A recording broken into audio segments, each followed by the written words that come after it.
Hello YouTubers, my name is Tacitus, and you're watching Fracking Rebels.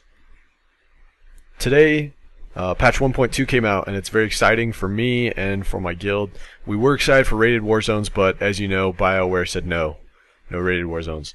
I'd rather them release rated war zones as a finished product that works than release it early and have all sorts of bugs and stuff that just isn't right at all.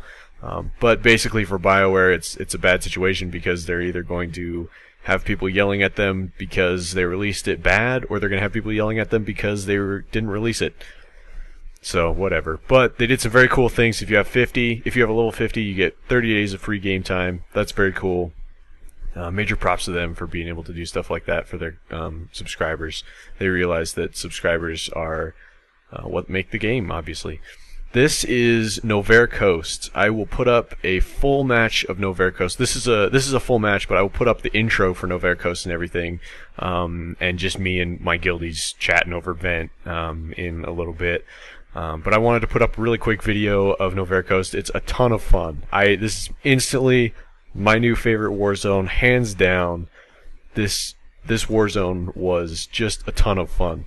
The thing is, there's two bases. There's a Republic base and an Empire base in rated. In this, it was Empire and Empire, as you'll see. But you have two bases, and you have to control 2 points in order to do damage to their base. If you only control one turret, you're not going to be doing any damage. So you have to have one turret will only hit their shields or get their shields down. The other one will do the damage. So you have to have 2 turrets at least in order to do damage. You can have multiple people grabbing the turrets at once, which is pretty cool. It's not like one person does the whole thing. Multiple people can click on the box and it'll grab the turret a little bit faster, which is pretty cool. It was absolutely a ton of fun. Like I said, you'll see a little bit. Right now I'm defending. Later on I go on the offensive because I was like, you know what, this defending thing is for the birds.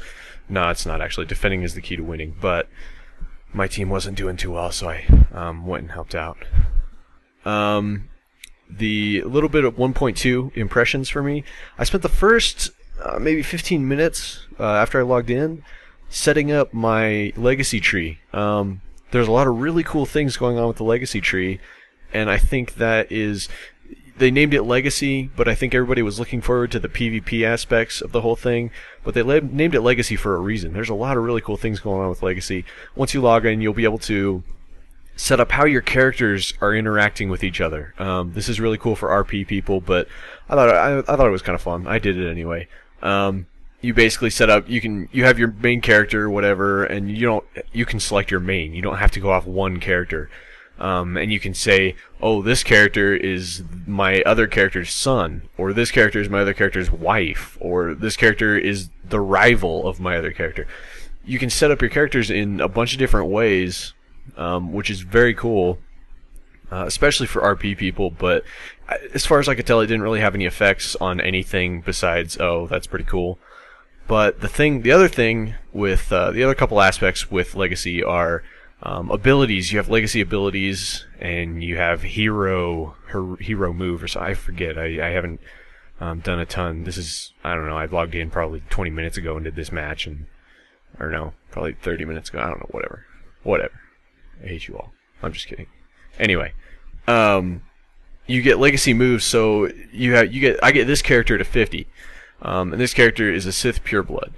So you have all the classes in the window, and the ones that you have at 50, you unlock that class, or that race, for any class.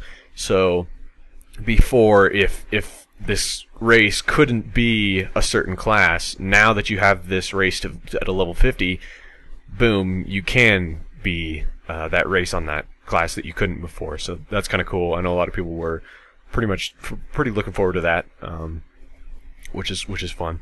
Another thing you unlock stuff. You unlock stuff for doing stuff. That sounds absolutely ridiculous, and you're probably going, what? At your computer screen right now, but you'll have to see it. It's like, so this character I have to 50, this is my Sith warrior I have to 50, and you get moves, you get unlocks for getting past like chapter 2, for hitting level 50, for doing X amount of this or X amount of that. So that's kind of cool. And right here, though, I was basically like, I was like, Invince, you will not hit that turret. I will defend till I die. But yeah, so you gain unlocked. So now all my characters, when you activate your hero move, all my characters can do force choke. So my operative can activate his hero move and do force choke, which is, it's kind of cool. It's because it's not broken. It's not like, oh, he has force choke now and it has the same cooldown as a Sith warrior and he's totally OP now because he has even more stuns and it's just ridiculous. No, your hero move you can only use once every like 19, I want to say, minutes, something like that. And you can use that, and then you have to wait another 19 minutes or whatever. So it's basically like if you're about to die, and that's going to be the difference between life and death right there. Go for it. Use it, and it's pretty cool because it adds a different sort of aspect to surviving. But it's not going to make you broken in any way. So that's kind of cool. There's a lot of things going on. You get.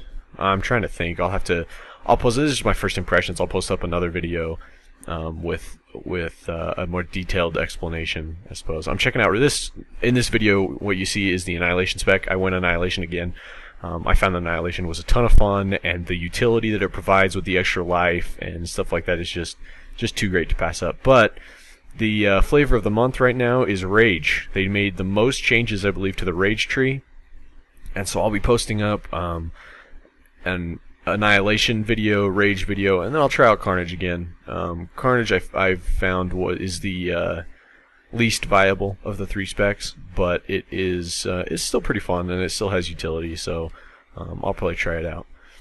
But you've seen a little bit now of what Novare Coast is like. My first impressions of 1.2 is it's extremely fun, even though you don't have PvP ranked war zones. You still have everything else that everybody was looking forward to. And last night, the night before the patch launched, people were like, okay, this game is broken now, I quit, might as well just delete your characters, whatever, blah blah.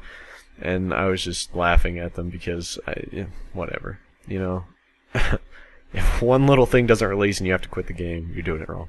Anyway, game is still a ton of fun, and I think this 1.2 patch adds a ton of new stuff that is very welcome, very fun. Stuff that should have been in there before, like being able to change around your